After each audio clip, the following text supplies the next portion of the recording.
Boy and Dog, Part 9. In Spark's chamber, he swings listlessly on his fancy hammock and says, "Oh, my stomach aches. I must have eaten too many sweets again." He gazes at the ceiling. "Some vegetables from Grandma's garden sure would taste good right now, huh, Chip?" Lethargically, he turns to look for Chipper. "Where's that pesky dog?" He lays back, begins doing a finger puzzle, then tosses it aside and says, "I know, I'll get someone to play with." He sits up, then slumps back down again and says, "I'm tired of playing. If only there were some books here. I could read you a story, Chip." He looks for Chipper again. "Chip, where are you hiding, you rascal?" He wanders to the window. Motion rushes in out of breath and says, "Spark, I found him." Spark says, "Oh, hello, Motion." Spark returns to the hammock, looks around for Chipper, annoyed. "Chip!" Motion says, "Spark, did you hear me?" Who have you found?" "My friend. I found my friend." Spark listlessly starts the hammock swinging. "Oh? How?" "It was the most mysterious thing." Motion floats down to a cushion. "I discovered they put people in prison who aren't happy here." Spark bolts up. "A prison in the land of happiness?" "It's true," Motion says. Motion springs up from the cushion and excitedly perches on the hammock, starting it to sway erratically. "I'm not happy here, and they were beginning to notice. So, in order to be unseen, you might say." Spark clutches at the edge of the swinging hammock. Motion notices and hops up, steadies it, and says, "Oh, pardon. So, as I was saying, not to be noticed, I became very still, and that's when my friend appeared." "Where?" asked Spark. Motion swishes from side to side. "Well, I don't know exactly. When I was quiet, he seemed to... Oh, I don't know." Spark swings his legs over the side of the hammock. "Can I meet him sometime?" Then he playfully holds up a hand and says, "I know, you have to be still, but you're never quiet." Motion sways, ponders. "True. How to be still even while moving. Oh, I almost forgot." "What?" says Spark. "Ruler asked that I bring you to his palace." Spark springs up. "Really? Did he say why?" "No, Spark, but we'd better go." They leave the chamber with trepidation and trudge through the bleak area leading to the palace. Then approach the high spiked fence that surrounds Ruler's palace grounds. Spark thinks aloud as they walk. "I've been so mean these past times." Motion raises an eyebrow but says nothing. Spark notices Motion's expression and says, "That's not like me, is it?" Motion says, "It is you, Spark." "Well, partly anyway." Spark says, "But only partly, Spark." Arriving at the fence, they hesitate, seeing no entrance. Then a portion of the fence rises. 2 guards stand at the opening and beckon them to enter. Ruler's palace grounds are devoid of any furnishings. There is no color or embellishment here. Ruler lives and reigns from the top floor of the gray stone edifice.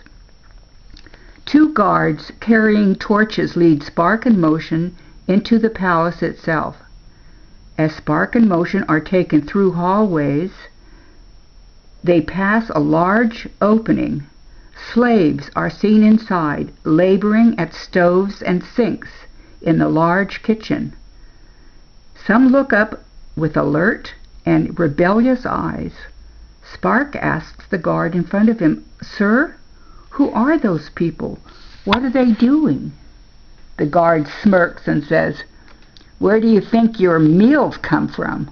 all the treats you gobble up from those trouble-making slaves, that's where. Spark says, oh. As they walk on, Spark glances through another doorway. He taps Motion and points into the room. In the palace laundry room, slaves work at tubs, scrubbing laundry in a large, dim hall. They arrive at Ruler's bare throne room, which is surrounded by an outside balcony and has window openings with a spyglass mounted on each rim, enabling Ruler to observe his compound. Ruler's throne rests on a 3-tiered platform. Spark and Motion approach the unoccupied throne uncertainly.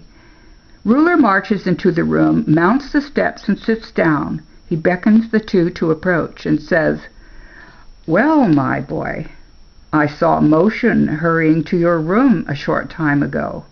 Is everything all right?" Motion quickly responds, "Oh, yes, we are extremely happy. Aren't we, Spark?" Spark says, "Well, but Ruler, there's just one thing. Chipper seems to be missing. Have you seen him?" Ruler descends the steps and says, "That's what I wish to discuss, my boy. In our land, we want only happiness, don't we?" He peers intently at Spark. Now, Chipper was becoming very disagreeable. Even you were irritated by him. I could see. So Spark says, "But..." Ruler stops Spark and says, "So we must rid ourselves of unpleasant things, mustn't we?" Spark says, "Where is he?" Ruler says, "In a place where he won't upset anyone ever again. After all, you found your land of happiness. You don't want it spoiled by that rebellious dog, do you?" Motion rushes, "Oh, you are quite right, Ruler. We feel even happier now than we did before." Motion nudges Spark. "Don't we, Spark?" Spark says, "What?" Motion says, "See? Spark is happy too."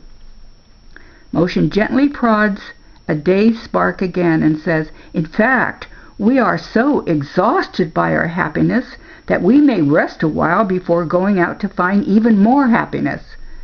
Ruler says, "That's good news indeed. I was beginning to wonder. You see, we need as many children and grown-ups here as we can get." Spark says, Some may not want to come." "Oh, that's not a concern. People want nothing more than to be happy and taken care of. Like you, Spark." "But," Spark says, "you said my grandpa wouldn't come." Ruler, "That is rare. Most people crave comfort, ease, and we provide all that here. So, my lad, everything works out splendidly." Spark says, "Oh. Well," Ruler says, "I have duties to perform, my friends." He touches Spark's shoulder. Spark flinches. Ruler says, "You must come again, My slaves will lead you back. Goodbye, lad." The slaves approach Spark and Motion with compassion. They both say goodbye. Ruler watches them leave with a contemplative frown. On the palace stairs, one of the slaves whispers as they descend, "The dog is in prison outside the palace walls." Spark whirls to the slave. "Chip in prison?" He entreats Motion. "Motion!" Motion says, "Shh." Motion gives him a cautioning look and presses him forward. Spark and Motion hurry back through the desolate grounds. Spark says, "We must free him." Motion says, "Yes." Spark says, "If I could find Papa, he would help. He would know what to do." Motion says, "Oh, of course he would, of course, certainly." Spark says, "But he must not be here after all." "Oh, Motion." Motion says, "I know, Spark. What are we going to do?" Motion slows to a quiet heartbeat movement and says, shh. Sparks says, we must do something. This isn't the time to be quiet. Motion says, this is just the time to be quiet. He becomes still. Then he says, I know now what's to be done. Come, Spark, follow me. They do an about-face and head back to the palace area. Spark says, where are we going? Motion says, to the prison, to free Chipper. But we need someone to see the exact moment the guards forget to watch him. Spark says, is that all? Motion says, not entirely. We need someone else with great strength to break the prison bars. They proceed cautiously towards the palace fence. Then Motion pauses and says, oh dear, there are only you and me now. Spark stops and says, oh no, there isn't. He calls high, Elsie, Elsie, we need you. And then calls low, Frederick, my friend, please come and help. A flapping of wings is heard as Elsie flies down, followed by Frederick's low, rumbling sound. Elsie says, Spark, we heard you call. Frederick strides into view and says, yes, little friend, what's the trouble? Spark says, oh, Frederick, Elsie, I'm so glad to see you. Chipper has been taken prisoner, and we must free him. Will you help? Elsie says, of course we will. Frederick says, what is needed? Motion says, Elsie, you fly overhead. Keep watch on the guards and report to us. Elsie says, I'll leave right away. Elsie flies off, and Frederick says, what am I to do? Motion says, you can use your great strength to crush the prison bars once we're inside. Frederick said, and what about those weakling guards? Motion says, oh, I shall cause such confusion with my frantic swirling, they'll be at their wits' end. I can be very irritating, you know. Motion zooms towards the prison area.